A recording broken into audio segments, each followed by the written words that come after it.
इशिता और आदि का हुआ आमना सामना। मिहिका के उड़े होश। आगे बढ़ने से पहले वीडियो को लाइक कर ले, चैनल को सब्सक्राइब कर ले। जब यहाँ पे इशिता बेड पे रहती है तो रूहान की आने की आवाज़ आती है, तो कहती है कि आप कौन हो, आप किससे मिलना है। पर जैसे ही पता चलता है आलिया इशिता को कि ये रूहान है, तो उससे बात करते हुए कहती है कि आप ठीक हो। तो इशिता कहती है कि हाँ मैं ठीक हूँ, पर आप मेरे लिए इतना कुछ किए, यहाँ पे मिलने के लिए आए, ये बहुत बड़ी बात है। जहाँ पे वो रूहान कहता है कि मैं इम्पोर्टेंट ये नहीं है कि मैं आपसे मिलने के लिए आया हूँ, इम्पोर्टेंट यह है कि मैं ये कॉन्ट्रैक्ट नहीं ले सकता। मैंने ऑलरेडी जो दूसरे क्लाइंट है मैंने उसके साथ कॉन्ट्रैक्ट लिया है और फिर डबल वो मेरे अमाउंट पे कर रहे हैं। इस बात पे सीधा कहती है कि ऐसा कैसे कर सकते हैं आप, आपने तो पहले हाँ कहा था, अब ना क्यों कह रहे हो। मुझे उस इंसान से मिलना है जिसने ये डबल पैसे दिए हैं।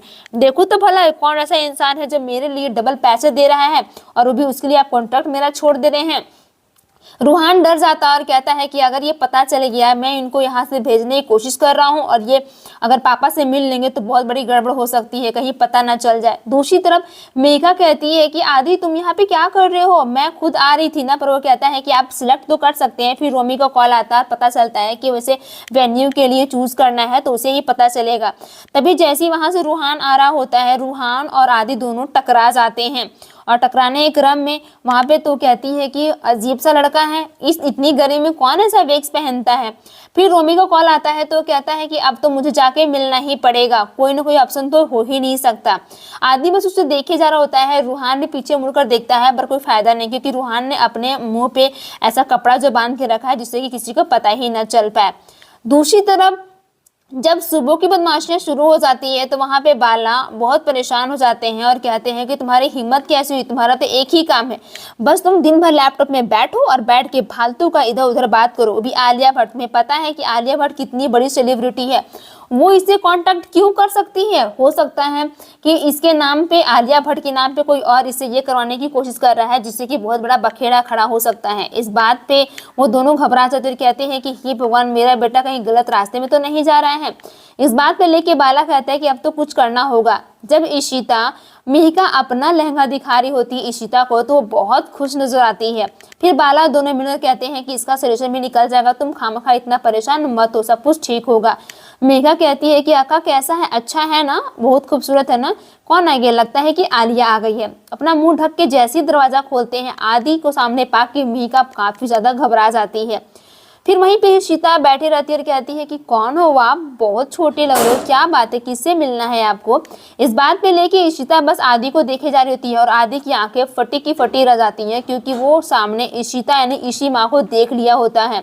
उसके मुंह से कोई आवाज नहीं आती है, बस आंखों में आंसू आ जाते हैं। फिर यहाँ पे कहता है आदि कि वो कुछ नहीं है, मेरी आंखों में आंसू आ गए क्योंकि ना मुझे कुछ पुरानी बातें मेरी माँ से जुड़ी हुई थी ना, इसलिए मेरे आंख में आंसू आ गए हैं, ऐसा कुछ भी नहीं है। फिर याद करता है आदि कैसी इशिता माँ ने मुझे बचाने के लिए कितना कुछ झेला था, कितना कुछ किया था। फिर याद करते हुए पल को बहुत भावुक हो जाता है। तभी मिल्का कहती है कि मुझे पता है कि तुम किस बात पे लेके बोल रहे हो, चलो हम लोग बाहर जाके बात करते, जो ये बात करना है। इशिता कहती है इट्स ओके, कोई दिक्कत नहीं है, बात करने दो ना, मुझे उससे बात करने में कोई दिक्कत नहीं है। तभी आदि की आंखों में आंसू आती है तो इशिता कहती है कि आप रो क्यों रहे हो, क्या हुआ है। मेघा डर जाती है कि कहीं अपनी फीलिंग्स वो शेयर ना कर दे। इस बात पे वो घबरा कर कहता है कि मुझे ना इस हॉस्पिटल में इस रूम से बहुत सारी यादें थी, मेरी मम्मी की जुड़ी हुई थी। तो इशिता कहती है कि क्या अब वो नहीं है क्या, तो बोलते कि नहीं मेरी माँ जिंदा है, बट मुझे कुछ यादें, बट वो हम लोग को भूल गई है। तो इशिता कहती है कि माँ भले ही हो जाए बट वो अपने बेटे को कभी नहीं भूल पाएंगे, अपने बच्चों को। फिर मीका आदि दोनों में झगड़ा हो जाता है। आदि कहता है कि इतनी बड़ी बात आपने कैसे छुपाई मीका, आप तो बता सकती थी ना मासी, आपने ऐसा क्यों किया। तो मीका कहती है कि मुझे 2 दिन पहले ही पता चला कि इशिता का है वो जिंदा है, क्योंकि यहाँ पे एडमिट थी और रमन जीजू को मैं देखने के लिए यहाँ मुंबई आई थी, बट मुझे इशिता आका से बातचीत हुई और पता चला कि वो जिंदा है। लेकिन वो नहीं चाहती है कि वो फिर से पुरानी बातों को खुरेदे और बाहर निकले, क्योंकि वो रूही का इल्जाम अभी भी अपने सर पे लेके जी रही हैं, वो घुटन से बर्दाश्त नहीं कर पाएंगे। तुम्हें एक बात मुझे छिपा के रखना होगा, तुम बोलो हाँ मानोगे या नहीं, प्लीज मेरा वादा करो। आदि कहता है कि कैसे, आपने इतनी बड़ी बात कैसे छुपाई। तो कहते हैं सब धीरे धीरे पता चलेगा, बट तुम किसी को यह बात नहीं बताओगे। आदि कहता है कि ठीक है, पर मुझे एक बार फिर उनको देखना है, आप कुछ भी नहीं बोलोगे। मेघा कहती है लेकिन तुम उनके सामने कोई भी ऐसा नहीं करोगे जिससे कि उनको दिल पे जख्म पे हरा हो और वो बात को दोहराएं। आदि रिक्वेस्ट करता है तो मिहिका मान जाती है। जैसे ही इशिता के कमरे में आदि जाता है वो उन्हें इस प्रकार से देख के काफ़ी ज़्यादा भावुक हो जाता है। फिर कहते हैं कि आप आ गए, क्या बात है, आप इतनी परेशान क्यों नजर आ रहे हो, आप बिल्कुल चिंता मत कीजिए, जो होगा अच्छा होगा। फिर इशिता और आदि के दोनों की बॉन्डिंग देख के मिहिका काफ़ी डर जाती है कि अगर उन्हें पता चल गया तो बहुत बड़ा हंगामा हो सकता है और इशिता आका को ये बात नहीं बतानी होगी। फिर उनके साथ हाथ भी मिलाता है और कहता है कि क्या मैं आपका हाथ टच कर सकता हूँ। जैसे ही वो हाथ को टच करते हैं आदि को अपनी इशी माँ की फीलिंग्स होती है। इशिता को भी ऐसा एहसास होता है कि काश अगर हमारा आदि होता तो इतना ही बड़ा होता ना।